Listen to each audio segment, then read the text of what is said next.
y a plein de gens qui me posaient la question pourquoi je laissais pas les expériences en replay trop longtemps, mais en fait il y a plusieurs raisons. La première, c'est que j'aime bien improviser, donc c'est pas parfait. Le son est pas parfait, il peut y avoir des coupures internet, je lis vos messages en même temps et tout ça, c'est très très spontané. Et en même temps, moi, j'aime bien avoir ce bac à sable sur Instagram, parce que ça me fait plaisir, en fait, tout simplement. Mais je trouve que ça enlève une énorme pression de ne pas les laisser en replay. Et je pense que je serais pas aussi naturel, en fait, si je les laissais pas en replay. Si je les laissais en replay et que je savais que ça allait durer, se graver dans le marbre et tout ça. Donc ça donne une autre ambiance, en fait, qui est aussi pour moi un grand plaisir de partage spontané. What have I gotta do to make you love me? Huh? What have I got to do to make you care? What do I do when lightning strikes me? And I wake up and find that you're not there. Pour ceux qui découvrent l'hypnose, pour qui ça peut être leur première expérience, je vous invite à vraiment vivre ça comme si vous écoutiez une histoire, ni plus ni moins, comme si vous regardiez un film. Il n'y a pas quelque chose de plus ou de moins à faire. On sait tous regarder un film, on ne se pose pas la question de savoir si on va y arriver ou pas. On sait tous écouter une histoire, on sait faire ça depuis qu'on est tout petit, et souvent même c'est quelque chose qu'on aimait déjà quand on était tout petit. Et bien l'hypnose c'est quasiment pareil, il y a juste à se laisser bercer, à se laisser porter. On va juste voyager ensemble finalement. Il y a le plus grand hypnotiseur du siècle dernier, Milton Erickson, quand on lui demandait comment il avait des résultats aussi bons, pourquoi il arrivait autant à conduire les gens dans des expériences, et puis c'était un thérapeute hors du commun. Il disait, mais mon métier est très simple, les gens viennent me voir, je leur raconte des histoires et puis ils changent. Et cette réponse qui paraissait très naïve, et bien en fait ça reste une très très bonne définition de l'hypnose. Les histoires nous font changer depuis le début de notre vie, c'est comme ça qu'on apprend. Les plus vieux récits de l'humanité sont des histoires, et au fond, dans tout ça, il y a une part hypnotique. To make you want me. What have I got to do to be heard? What do I say when it's all over? And sorry seems to be the hardest word.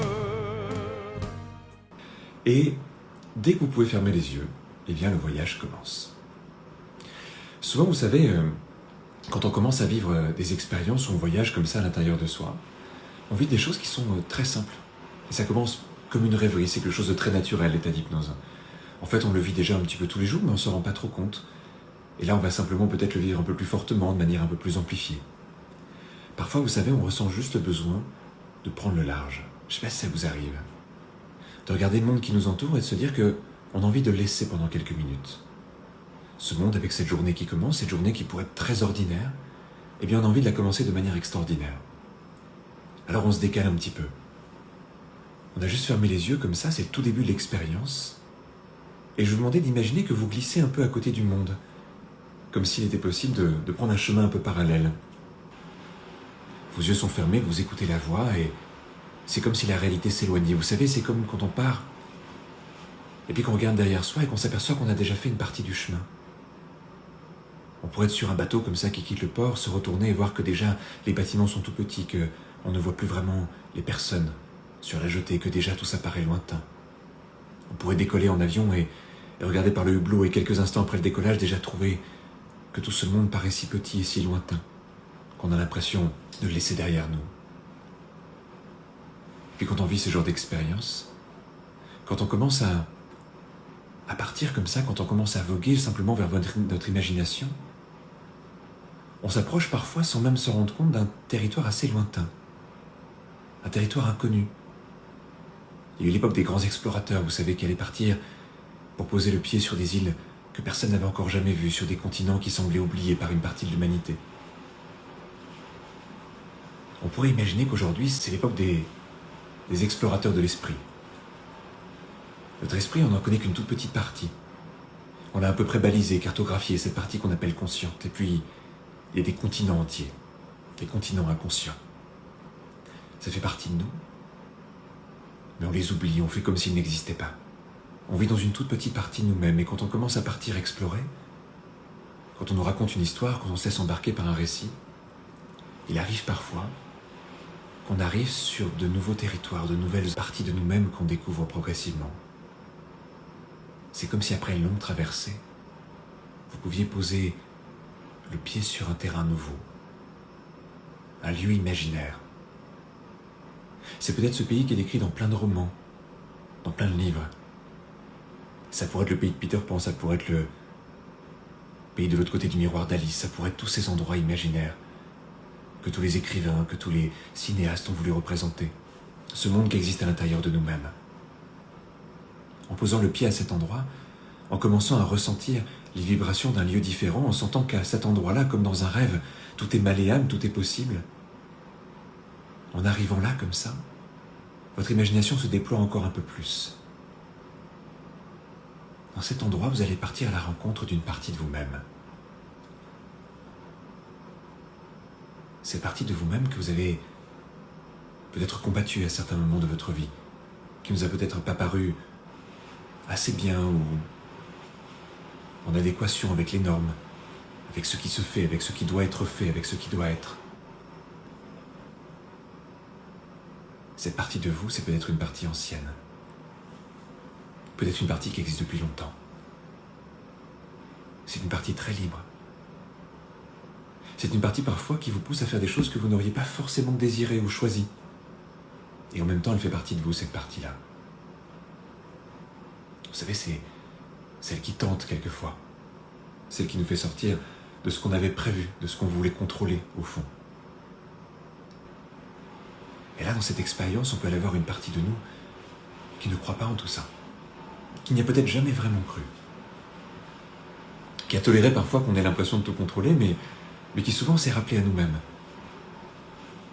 C'est une partie plus chaotique, plus imprévisible, plus créative. C'est une partie qui comporte une grande dose d'imprévisibilité. Je me demande quel visage peut avoir cette partie de vous-même. Comme un symbole, comme un personnage qui habite votre monde inconscient. Comme une entité qui vient apparaître devant vous, comme dans ces contes où parfois un personnage, au détour d'un chemin, apparaît avec tout ce qu'il porte, avec tout ce qu'il est.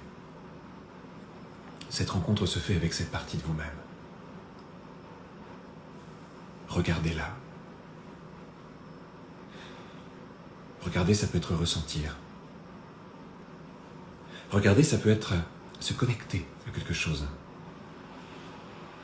Ça peut être entendre aussi. Regardez cette part de vous avec tout ce qu'elle représente pour vous. Il y a souvent une ambivalence. Elle peut être à la fois attirante et repoussante. Elle peut être à la fois tentatrice et en même temps effrayante. C'est une partie qui nous séduit à plein de moments dans notre vie et qu'en même temps on met un peu sous le tapis. C'est une partie qui n'a jamais cherché à tromper,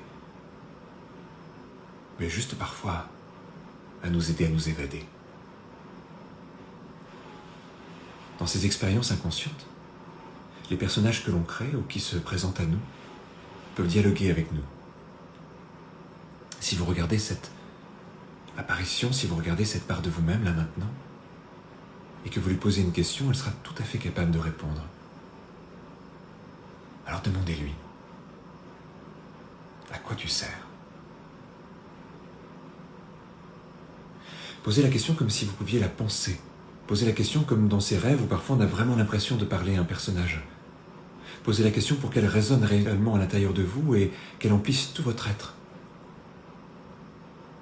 Posez cette question pour qu'une partie intérieure et profonde ait le temps d'y répondre et soyez juste à l'écoute. Les réponses ne sont pas toujours des mots, elles sont parfois des symboles, des images, des souvenirs, des sensations.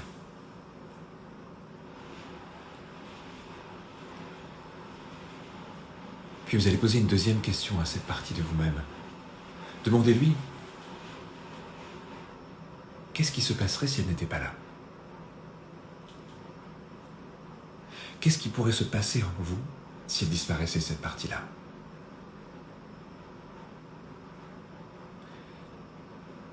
Et c'est dans cette réponse parfois qu'on se souvient à quel point chaque partie de nous-mêmes a son rôle à jouer.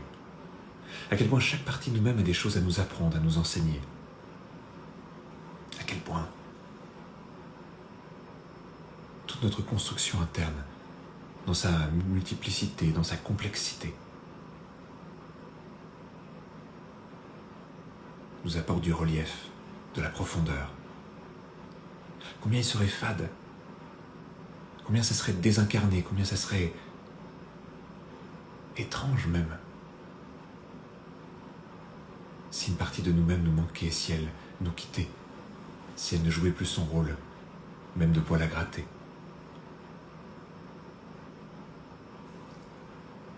Connectez-vous à cette part de vous-même et maintenant vous allez imaginer que vous rentrez en elle, que vous devenez cette partie de vous-même, comme si pendant quelques instants vous deveniez un des personnages d'un conte. Certains conteurs disent que dans un conte, on est tous les personnages. On n'est pas seulement le héros, la héroïne, on n'est pas seulement le personnage principal, on est chaque personnage croisé au fil du chemin. Identifiez-vous temporairement à cette part de vous-même, regardez le monde depuis ses yeux, percevez-vous vous-même depuis son regard, comprenez les choses avec ses priorités, ses valeurs. Devenir un personnage, incarner une part de nous-mêmes pendant quelques instants, c'est s'autoriser à un point de vue complètement différent. Vous êtes ce personnage comme un acteur qui rentre dans un rôle, qui se laisse imprégner par un corps différent, des sensations différentes, une autre histoire. Vous vivez ce rôle, vous vous en imprégnez, et demandez-vous de l'intérieur, quel est votre rôle ?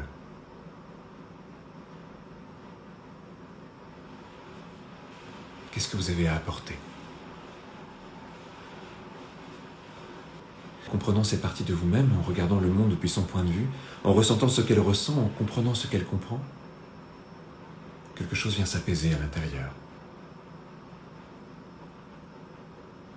Comme si deux parts de vous commençaient à faire la paix en se comprenant, en apprenant à parler le même langage, en apprenant qu'elles sont interdépendantes, en comprenant qu'elles ont leur rôle à jouer, toutes ces parties de vous-même,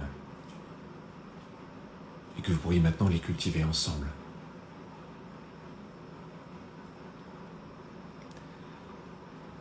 Alors tout d'un coup, c'est comme une vieille tension qui disparaît. C'est comme la sensation de lâcher quelque chose qui était porté depuis longtemps.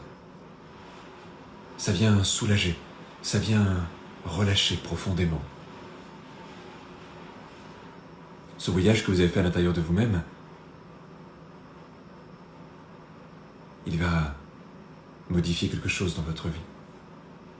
Quelque chose de très simple, de très bon. Un apaisement, un soulagement, une tension au moins. Je ne sais pas si vous saurez percevoir toutes les répercussions que ça aura aujourd'hui, demain, dans les jours qui viennent. Certaines seront conscientes et d'autres inconscientes. Certaines seront visibles et d'autres apparaîtront bien plus tard. On n'a pas toujours conscience de tout ce qui change en nous, de tout ce qui se transforme en nous, mais il restera de cette expérience une sensation d'avoir trouvé quelque chose d'important. Alors, comme tout voyage, il arrive un moment où on rebrousse chemin. Mais la personne qui revient est différente de la personne qui est partie. Les apprentissages et les transformations du voyage, on les ramène en nous. Ce n'est pas tout à fait un voyage de retour. C'est plutôt, vous savez, comme un deuxième tour d'une spirale. Comme si on repassait presque au même endroit, mais un peu différemment. Vous allez bientôt quitter ce paysage inconscient, cette terre intérieure, comme ces explorateurs qui revenaient raconter leur voyage après des semaines et des semaines de navigation. Vous allez pouvoir remonter tout doucement vers cet autre endroit que vous connaissez, cet endroit étonnant qu'on appelle conscience, cet îlot au milieu de cet océan inconscient. Vous allez pouvoir reposer le pied en vous-même. Ouvrir les paupières, c'est commencer à se raconter l'histoire de la journée qui commence. Sad, so sad, it's a sad, sad situation, and it's getting more and more absurd. It's sad, so sad, why can't we talk it over? Oh, it seems to me that sorry seems to be the hardest word.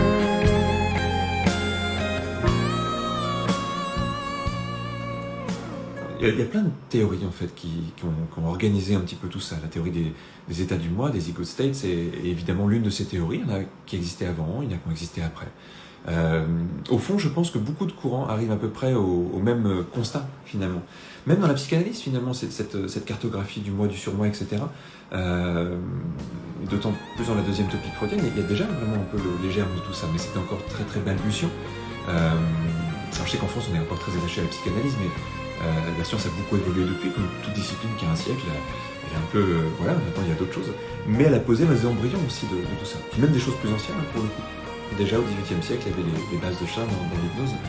Donc je pense que c'est rassurant que beaucoup de théories, beaucoup de disciplines finissent par arriver à cette même idée de la multiplicité interne. Et dans certaines traditions orientales notamment, ce truc-là existe depuis très longtemps. Dans les traditions chamaniques, on a organisé différemment la multiplicité interne. Par exemple, la rencontre avec des animaux totems reste une métaphore de la multiplicité interne, finalement. Sauf qu'on va extérioriser les choses, mais aussi peut-être pour les rendre plus faciles à se les représenter, pour que ça soit plus simple de se les mettre dans l'espace, de se les imaginer. La convention est un peu différente, mais au final, en fait, on retrouve à peu près les mêmes choses. Souvent, après une séance d'hypnose, on peut avoir du mal à mettre des mots dessus, et je crois qu'il ne faut pas se forcer. Les mots peuvent venir après. Le temps de l'analyse consciente avec un vocabulaire, avec des mots précis, c'est un temps qui finalement n'est pas tout à fait le temps inconscient. Parfois, quand j'accompagne des gens et que je les fais sortir d'une séance d'hypnose, je leur demande comment vous vous sentez, qu'est-ce qui se passe pour vous. 3 fois sur 4, les gens ont du mal à mettre des mots et tout de suite après, je leur dis mais laissez les mots pour vous, on verra après, vous raconterez ça après. Il y a besoin de vivre en fait parfois. Sorry seems to be the hardest word. Ooh, yeah. Sorry seems to be the hardest